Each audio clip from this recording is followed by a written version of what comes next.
This is a WDBJ7 special presentation, sponsored by Sunshine Tours.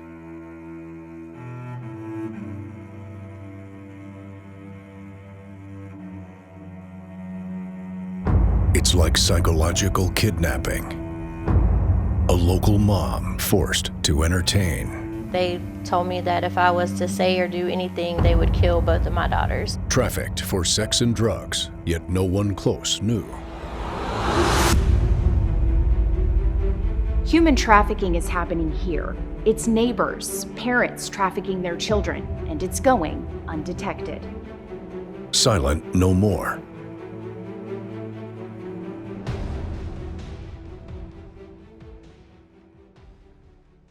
We've all heard of human trafficking, but when it comes to our neighborhoods, it's unrecognizable. For the next half hour, WDBJ7 will take a deeper look into our hometowns, myths versus the facts, local cases, hear from local organizations and what they're doing to combat the issue, and will equip you to spot the signs and be silent no more.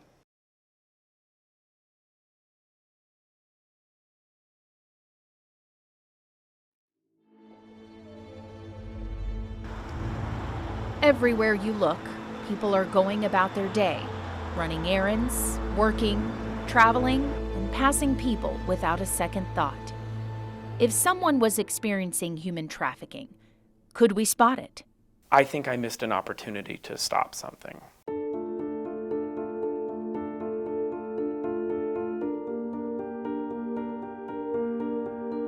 That was the moment my whole life changed. I was beat and raped by him and what would be my other trafficker for the first time. I was the payment for his drug debt and any drugs that he wanted to purchase from that point forward. Many miss Samantha. No one saw the signs. She was a single mother of 2 little girls and was working as an EMT when she met her trafficker. My coworker, she was one of my closest friends actually at that time. She was having a housewarming party and she invited me to come, so I did.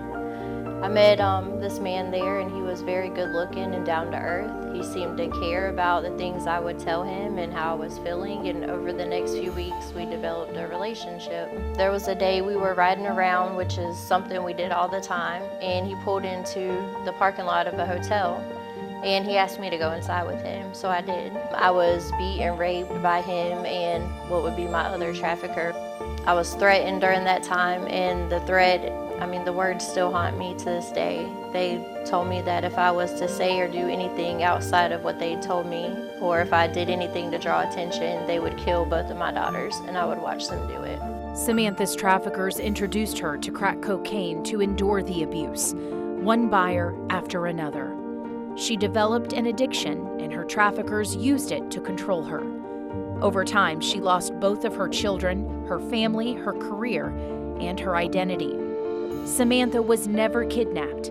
It was happening in plain sight. In the beginning of my trafficking, I was still working as an EMT. They allowed me to go to work. And I would drop hints here and there to my coworkers, my family, my friends, and nobody knew what trafficking was.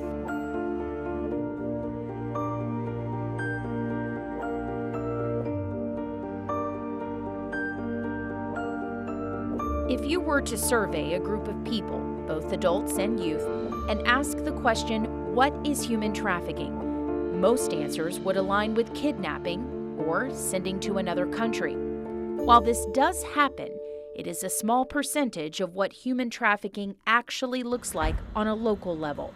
Stephen Anders is with Bedford County Special Investigations Division. He specifically serves as the commander for the entire Southern Virginia Internet Crimes Against Children Task Force, also known as ICAC. Why do you think, Steve, we are under this impression that human trafficking is kidnapping? I would say a lot of that probably comes from the movie industry and pop culture where it's trying to create that scare or wow factor. Movies and media can create a stereotype of human trafficking. Victims tend to be females, particularly girls of color, and typically they are forced into the situation. Traffickers are usually portrayed as men, and so are the buyers. The reality of human trafficking is much different. Victims are both male and female.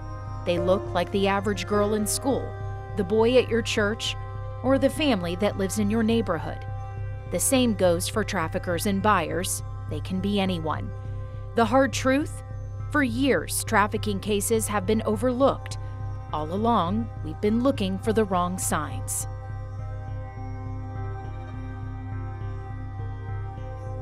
When did the trafficking situation kick in for you in your 40-year career? Well, that's a loaded question. I've seen trafficking cases over the 40 years. I recognize them only in the last 13 or 14 years. Robert Harrison is a Bedford County Juvenile and Domestic Relations Court judge. With more than 4 decades of experience, he is certain some victims of human trafficking have come through his court, but been missed due to a lack of training. To make sure survivors of human trafficking are seen and heard, it takes survivors to lead the way in spreading accurate information. Latiana Appleberry is the executive director of Survivor Network NC. She is a survivor leader and works directly with minor victims of sex trafficking. I have worked with hundreds of women and young people that look completely different from all socioeconomic statuses, from all backgrounds, different races, different countries, different upbringings, different morals, different faiths, and none of those things matter. I think we have to get out of our minds that this looks a certain way. It's not narrow. It's literally not narrow. It's all over the place.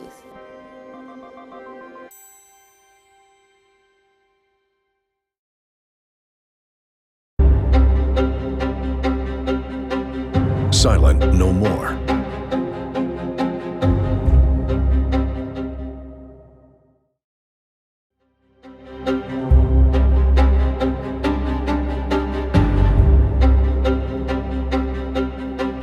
Silent no more.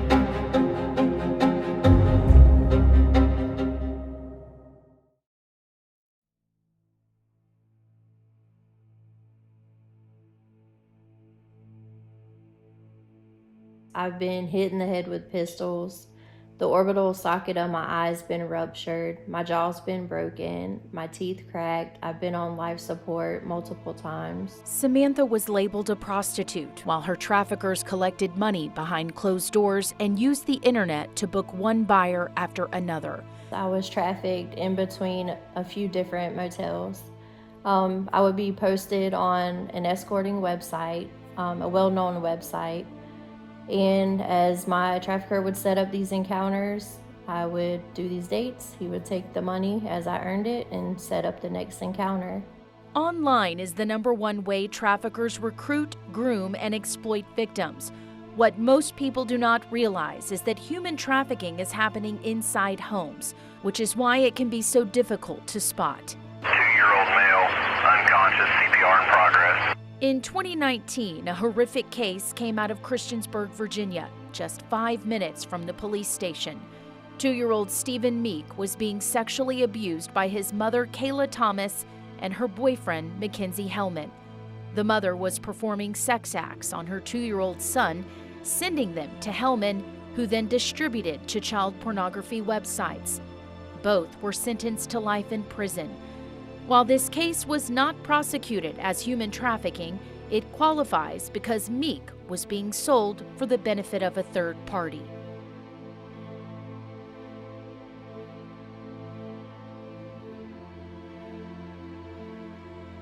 Whether it's a family member that is trafficking their child or loved one for rent or food. It could be a chronic runaway that is trading sex acts for food or shelter.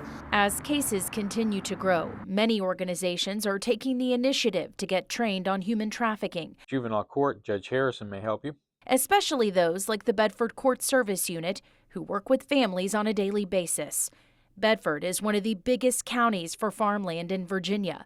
And while most would not think human trafficking happens in places like this, it does. The cases I see is where family members are trafficking their child or even a sister. I have seen cases where many cases where the boyfriend is trafficking a younger girlfriend. They're drugged, or they become intoxicated, through drinking too much alcohol, and they might be taken advantage of or gang raped. That could be filmed and used against them to force them or leverage them into it. There have been other situations where criminal street gangs have recruited kids or forced them into trafficking in their own community. They don't travel, they don't move them out of the community. They're just required to go to a certain location after hours, after school, service quote unquote clients for a couple hours. Then they go home to their parents, they have dinner, they do their homework, just like nothing's going on.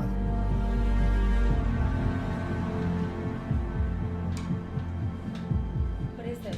Nothing. What is this? What are you doing? It's nothing. Who is that? Nobody. Who is that? Who are you texting? And so they're not missing, so that doesn't necessarily come to the attention of law enforcement, because they're still in the community, and for all intents and purposes, it appears that they're okay. Would you say that it could happen even in well-to-do families? Could it happen in families that make a lot of money? Could it happen in the nice neighborhoods? It doesn't matter about where you live, how much money you make, what kind of parents you have. It's about vulnerabilities.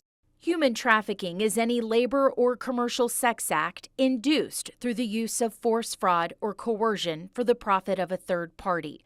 If the victim is under the age of 18, it is automatically considered human trafficking because a minor cannot legally consent to commercial sex.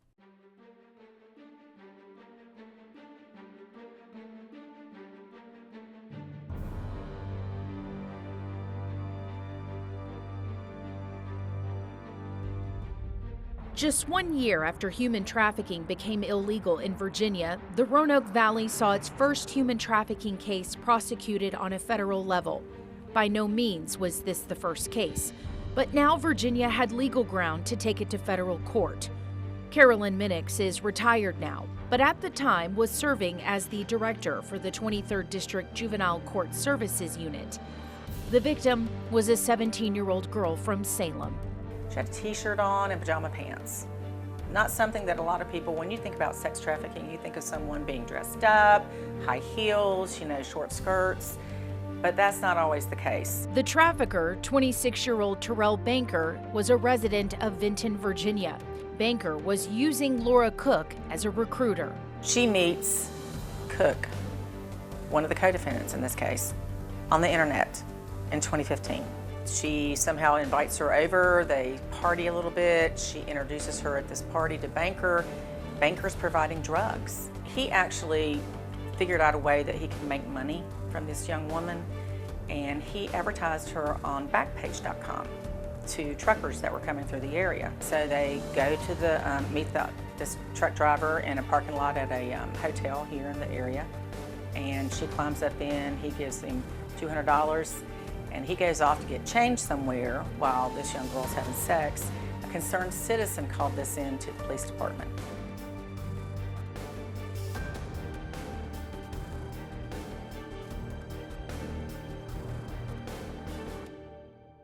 Located on the East Coast, seaports, access to international air, plus a large number of major interstates makes Virginia a hotspot for human trafficking. But there is another side to this Commonwealth that allows this crime to thrive: rural areas and an abundance of farmland. Here in the Lynchburg-Roanoke area, you've got major thoroughfares that go through the state. You've got Interstate 81 that goes north to south, right through Roanoke. Then you've got 58, 460, and 64 and 66 that go east to west across the state. Even if they are moving to a larger population area, they're going to make stops in the rural areas and try to make some money while they're there as well. All a trafficker needs are vulnerabilities. Some of the most abused vulnerabilities are minors, children in foster care or group homes, previous sexual abuse, homelessness, mental disabilities, or something as simple as a need for love. Yep, you let us know how many people you need, we'll have them there to help you with a search warrant. Captain Anders covers Southern Virginia, which is about 3/4 of the Commonwealth. He stays busy with cyber tips coming through various service providers. Google or Snapchat, TikTok, Roblox, Facebook, Instagram. In 2019, in Southern Virginia, his department received over 2,000 cyber tips from January 1st to December 31st. In the first 8 months of 2023, the department had already surpassed that number with 7,500 cyber tips.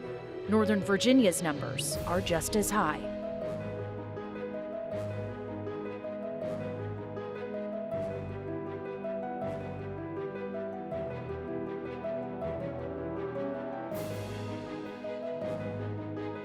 But I knew if I could get him on the phone, he would come and save me. And he did. He answered the phone and he came and got me. How are you going to empower that woman or that man? How are you going to help them become the best versions of themselves?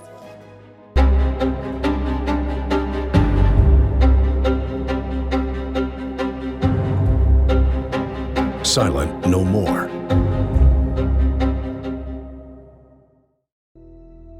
I got to a point where I was tired of living, so I attempted suicide on the bathroom floor in the motel. And I went to the emergency room and I got medical treatment. I'm glad that I did, because the detective gave me a card, and the card ended up being my lifeline and my godsend.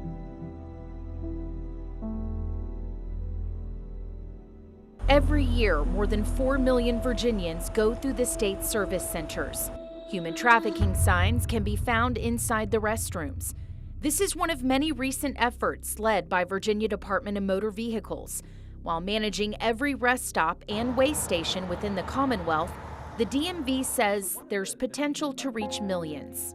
76 full-service centers, 61 vehicle-only centers, and 13 weigh stations and 2 auction houses. We have an amazing opportunity to see the signs of human trafficking and intervene to potentially help somebody out of a situation that they're stuck in. Virginia's DMV Commissioner Gerald Lackey says they're making an effort to gain knowledge of the crime and spread awareness. Get materials out to all the trucks that come around our weigh stations every year. How you doing, sir? Can I talk to you for just a We second? weigh 20 million trucks every year, and so it's an amazing opportunity to work with the truckers and give them literature and information to let them know to be aware of these things as they're driving up and down Virginia's roadways. I think there's a lack of awareness of how early this starts and how simple it starts. People started making assumptions and spreading rumors and lies that I left my kids because I had an addiction. And that wasn't the case. The addiction came from the trafficking situation. There are 2 types of human trafficking: labor and sex. While sex trafficking tends to gain more attention, labor trafficking accounts for a large portion of cases in Virginia.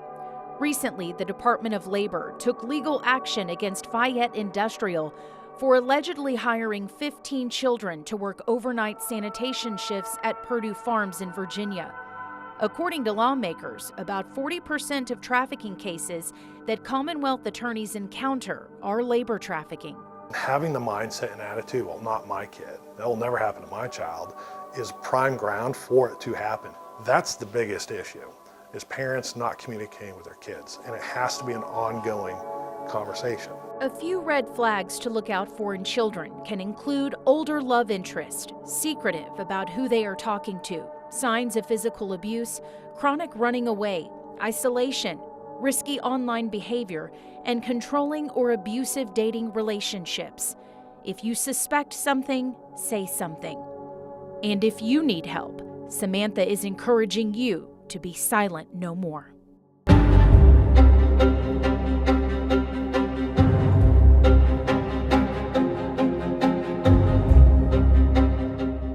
You are not alone, and your feelings are valid. You can overcome the darkest moments that you are in right now. I too have been in your shoes, and I understand how you may be feeling. There is so much for you on the other side of what you're experiencing right now. And there are so many people out here who want to help you and support you in every way possible to help you get to the other side and reclaim your life and live the life that you truly deserve.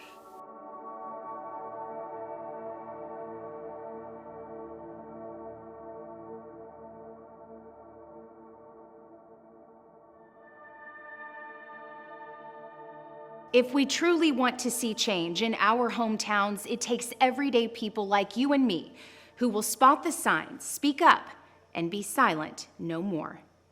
Thank you for watching Silent No More, sponsored by Sunshine Tours.